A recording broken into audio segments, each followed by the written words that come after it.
back to something that you were saying, and look, it's about the president and his true commitment to community organizing. It's something that goes back to his very earliest public involvement. Having said that, I've spent a lot of time talking to Democratic activists since the election, Josh, and I do sort of get this sense that while they agree with him 100% on what he said today about getting involved, there's a second part of that, which is a complete and total disenfranchisement with government. And I'm not just talking about Donald Trump.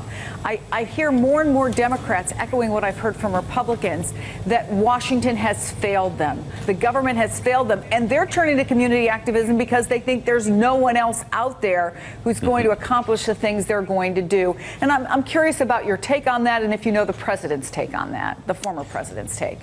Well, listen, Chris, I think that there's no denying that there's immense frustration with the kind of dysfunction that we've seen in Washington, not just over the last 100 days, but over the last several years.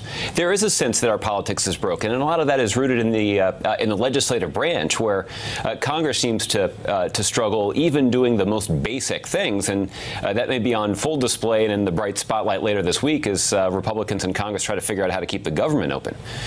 So there's no denying that people all across the country in both parties are immensely frustrated with what they see coming out of Washington, to the extent that anything is happening in Washington. So the one silver lining of that is I do think that that has put the onus on more people to take responsibility for leading and bringing about change in their own communities. And that's a good thing. That's certainly true of local elected officials. We've seen more mayors across the country step up and assume responsibility and a larger profile for making some arguments about things that they believe in. But we've also seen more people decide to get engaged. And in some cases, that's a march, like we saw the large March for Science here in Washington and in cities all across the country over the weekend. But that's true as people roll up their sleeves and get involved in their communities to figure out, let's not wait for a piece of legislation to be passed in Washington, D.C. to improve our schools.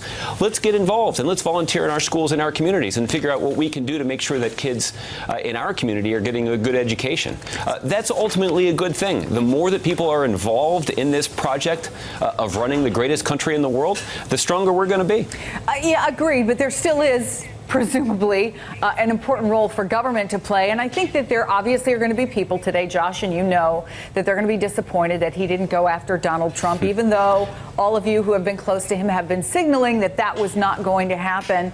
And I just wonder, you know, I was there, you were there as well. I think it was the last press conference in December that he gave, and he said, you know, he'll speak up when things really are egregious, essentially. What do you think would motivate him to get back involved in the public debate in a way he's not willing to do right now?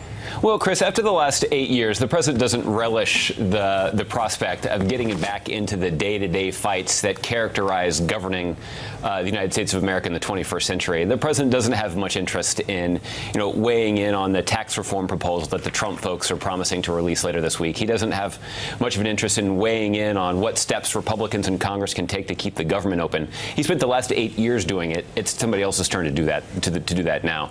I think what would motivate President Obama to re-engage in the political debate is if we saw the federal government start to cross some clear red lines in terms of long observed norms and values that, you know, frankly, I think that we started to take for granted. So one example that President Obama has himself cited in the past is if we saw the federal government begin to use the information that was submitted by Dreamers to round them up and send them out of the country, that would represent a broken promise to those Dreamers. It was, you know, we made a promise to them that that information that we collected from them would not be used for enforcement purposes.